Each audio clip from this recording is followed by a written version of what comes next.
Bonjour et bienvenue sur la chaîne du chasseur d'étoiles de midi, chaîne de réflexion et d'humour sur les 12 coups de midi. Alors, eh bien, un, 2, 3, soleil. Pour c'est ceux qui ont vu The Squid Game, c'est vraiment... Donc là, pour l'instant, le truc est très rigolo, c'est que la presse en parle très peu, mais ça va venir, parce que ça fait un carton sur Netflix. Allez, sinon, ça va commencer. Petit résumé des 12 coups de midi. D'aujourd'hui, avant toute chose, on a pu voir que Jean-Luc Reichmann porte la poisse, puisqu'hier il était au match de foot OM Lens avec Patrick Bosso, etc., etc. Et puis l'OM a été battu. Et voilà. Donc, moralité, Jean-Luc Reichmann porte la poisse. Par contre, par rapport aux audiences aujourd'hui, ils n'ont pas donné les audiences d'hier, donc ça pue du cul. On a l'impression que quand les audiences ne sont pas bonnes, ils ne donnent pas les audiences. Donc, de toute façon, Jean-Luc Reichmann avait mis la veste sur sa chemise noire d'hier, le maître de midi, donc 1 million d'euros et des poussières. Donc voilà. Alors il y a un truc qui est très rigolo, c'est qu'il s'appelle Bruno Ourcade. Et il y a une personne, donc je dirais pas son prénom, mais une personne qui s'appelle Ourcade, qui m'avait commandé des t-shirts qui habitaient à Pau. Alors je me demande si ce monsieur Ourcade, voilà, avec qui j'avais discuté, je me demandais si ce monsieur Ourcade de Pau, qui m'avait commandé des t-shirts, avait un rapport avec la famille de Bruno. Donc voilà, on a pu voir aussi donc le cousin de Bruno, à qui Bruno a offert une voiture. Donc j'en parlais dans ma précédente vidéo. Allez, coup d'envoi, première question. Que signifie l'expression toucher sa bille? Eh bien, ce ne c'est pas se gratter les couilles, c'est de connaître un sujet sur le bout des doigts. Après, vous aviez Déborah, très souriante et très mimique, qui était venue avec toute sa famille. Salut les filles et le petit. Alors, en Roumanie, quelle idée ont eu les propriétaires du château de Dracula pour relancer leur saison touristique? Eh bien, en faire un vaccinodrome. Donc, elle est passée à l'orange. Après, vous aviez Marion. Alors, Marion, j'en ai parlé sur ma précédente vidéo, puisque je vous ai dit, donc voilà, donc on lui avait greffé un rein, et c'était son petit frère qui lui avait offert le rein. Donc, on a appris aussi aujourd'hui que, eh bien, que la maman de Jean-Luc Reichmann était dialysée. Donc, voilà. Et elle était vraiment très touchante, et en plus d'être touchante, elle était très sympathique et surtout très rigolote. Donc sa première question sur le tournage des Aventuriers de l'Arche perdue, bon ça c'est une anecdote qui est connue depuis très longtemps. Hein. Pourquoi Steven Spielberg a dû réécrire la scène du duel dans les rues du Caire à la dernière minute? Parce que Harrison Ford avait une gastro. Donc au lieu de prendre le fouet et de se battre pendant 1 heure, il avait sorti le flingue pour tirer sur le mec direct. Après vous aviez Johan, voilà, très sympathique. Le problème c'est qu'il était venu avec des fifilles derrière, et on ne sait pas qui c'est parce que ils n'ont pas présenté. Donc voilà, j'ai trouvé que c'était pas très correct, mais bon, c'est pas grave. D'après une étude, l'ail améliore l'odeur corporelle. Eh bien, il paraît que c'est vrai. Bon, je sais pas, au lieu de prendre du déodorant, peut-être qu'il faut mettre de l'ail sous les aisselles. Pour le maître de midi, quel pays a pour capitale Abuja? J'ai entendu parler, donc bien sûr c'était le Nigeria pour Bruno, puisque comme vous savez, Bruno, il a appris plein de choses, dont toutes les capitales. Ça c'est un truc qu'il a appris en début d'émission, donc voilà, quand le jeu a commencé, il a appris toutes les capitales, voilà, donc il se dit, on ne sait jamais, et puis comme ils savent qu'il a appris les capitales, donc il lui pose des questions sur les capitales. Quel arbre est à l'origine de l'aspirine? Eh bien, c'était le saule. Voilà, donc passons. Après, quel poison a longtemps servi de produit dopant, comme par exemple pour le vainqueur du marathon des JO en 1904, pardon? Eh bien, c'était la strychnine. Donc sur cette question, eh bien, elle est passée au rouge. Qui dit rouge dit duel. Alors là, elle a été elle a été bébête. Voilà, elle a été bébête parce que elle a pris Déborah en duel, d'accord. Bon, sauf que Déborah, elle a eu une question. Moi, je connaissais la réponse, mais bon, passons. Quel aliment présente la plus forte teneur en vitamine C? Donc voilà, tout le monde était parti sur l'orange ou le citron.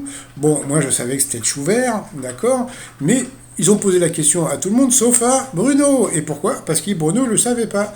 Donc Marion, si vous aviez pris donc Bruno en duel à ce moment-là, eh bien vous l'auriez éliminé poil au nez. Bon bah tant pis, c'est pas grave, hein, donc voilà.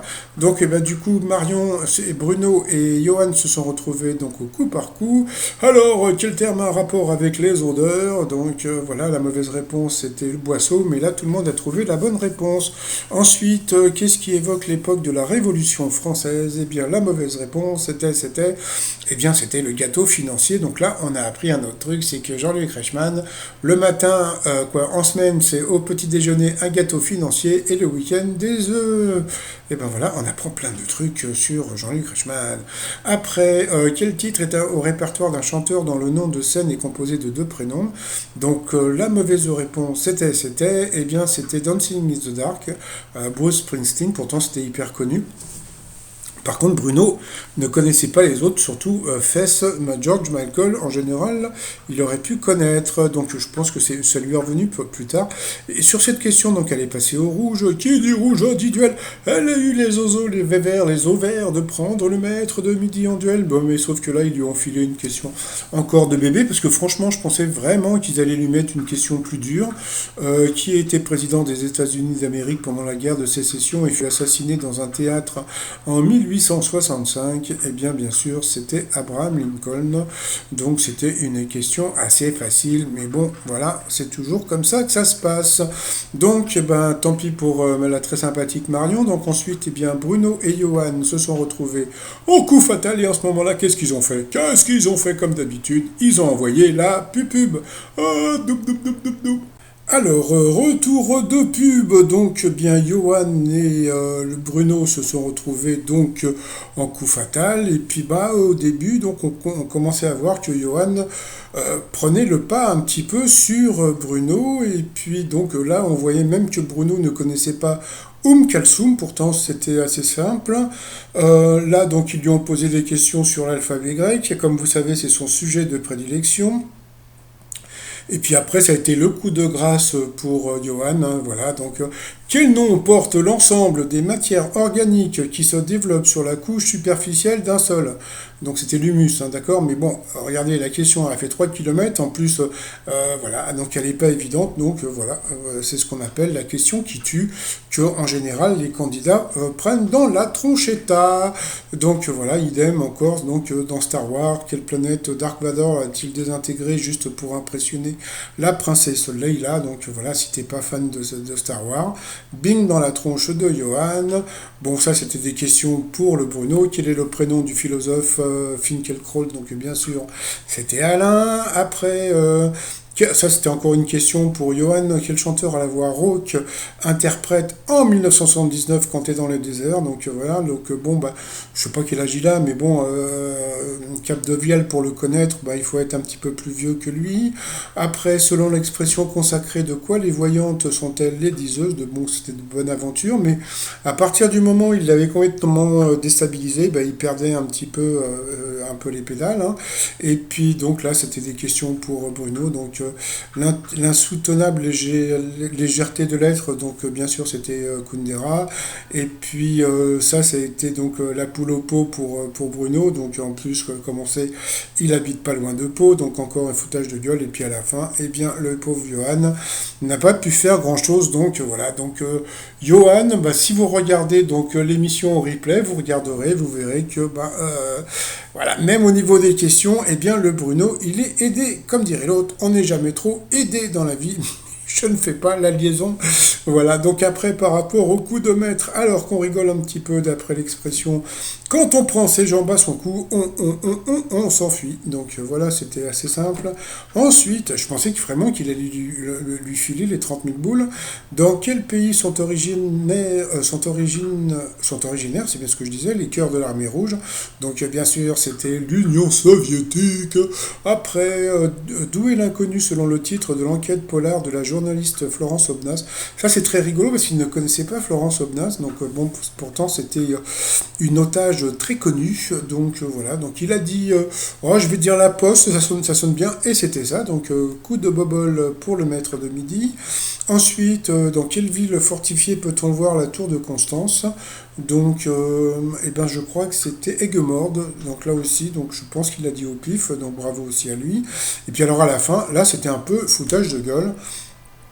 Parce que quand tu vois cette question, tu te dis, bah voilà, ils lui ont filé, bon, à part, non, c'est pas vrai, parce que bon, il y avait quand même la question sur Florence Obdas, qui était un peu dur quand même, le titre de son livre, mais quelle actrice a été la première épouse d'Alain Delon? Alors lui qui est très people, entre guillemets, on se dit, bon, bah voilà, il va l'avoir les doigts dans le nez, hein, donc voilà, et qu'est-ce qu'il a dit, ce ballot?